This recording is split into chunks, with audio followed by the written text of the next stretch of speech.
चांदूर येथील top to bottom bar and restaurant येथे येणाऱ्या काही ग्राहकांच्या गैरवर्तनामुळे परिसरातील नागरिकांचे जगणे त्रस्त झाल्याचा गंभीर आरोप स्थानिकांनी केला असून रस्त्यावर बेशिस्त वाहनतळ, उघड्यावर लघुशंका, रात्री उशिरापर्यंत आरडाओरडा आणि धिंगाणा यामुळे नागरिकांमध्ये संतापाची लाट उसळली आहे।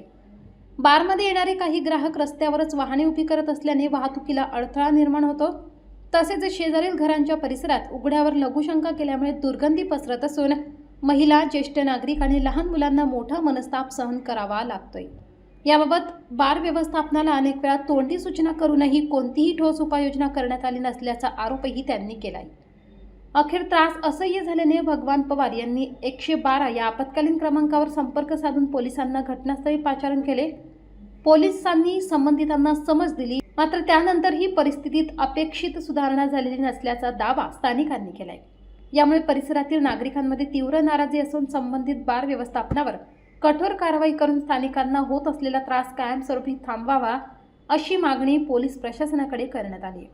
दरम्यान या प्रकरणात बार व्यवस्थापनाची अधिकृत भूमिका अद्याप समोर आलेली नाही।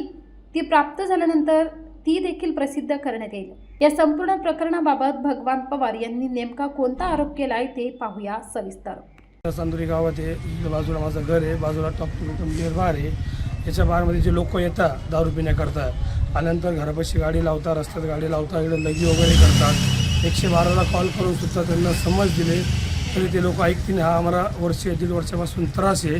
त्यांना आम्ही मालकाला 10 वेळेस बोललो की गाड्या लावत नको, लोक लगी वगैरे करतात, तुम्ही याची व्यवस्था समोरून पाडून करा। पण बार मालक हा काय ऐकत नाही। आम्ही वारंवार सांगून हे करून त्यांना आम्ही बोललो आम्ही लेखी तक्रार देतो।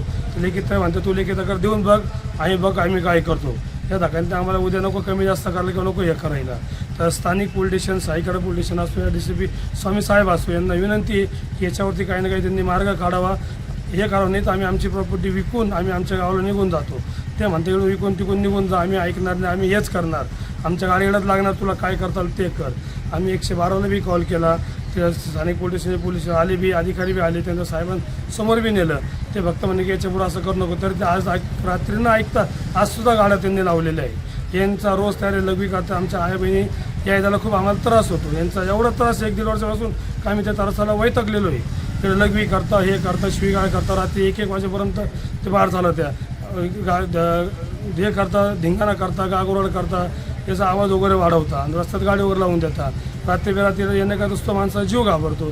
PL माणसाचा एखादा माणूस काय बोलतो, ते उपर बोलते, झगड्याचे काम होऊन जाते ते। याच्यावरती स्थानिक पोलीस स्टेशनवाल्यांनी काही मार्ग काढावा। यांना समोर जागा आहे, समोर पार्किंग आहे, समोर सगळे असताना सुद्धा ते मुद्दामून हटकून तिकडे गाड्या वगैरे लावतात आणि आम्हाला लोकांना खूप त्रास देतात आणि ते लगी वगैरे करतात। दारू पिणे लोक खूप हे करतात। याच्यावरती स्थानिक पोलीस स्टेशनवाल्यांनी असो किंवा स्वामी साहेबांनी असो याच्यावरती काही ना काही मार्ग करून याच्यावर काही ना काही मार्ग काढावा। ना तर नाही करत आम्ही आमची प्रॉपर्टी आम्ही सोडून आम्ही इकडून निघून जातो। याच्यावरती जर काही पर्याय निघाला नाही तर आम्हाला शेवट स्वामी साहेबांना जाऊन भेटावं लागेल, या किंवा मग आम्हाला लेखी तक्रार देखता मुख्यमंत्री साहेबांना पाठवू किंवा मुख्यमंत्री साहेबांना पाठवू किंवा काही कलेक्टर साहेबांना पाठवू। आम्ही लेखी तक्रार आम्ही एवढं देणार म्हणजे देणार आहे आम्ही। याच्यावरती काही ना काही साहेबांनी मार्ग काढावा ही नम्र विनंती।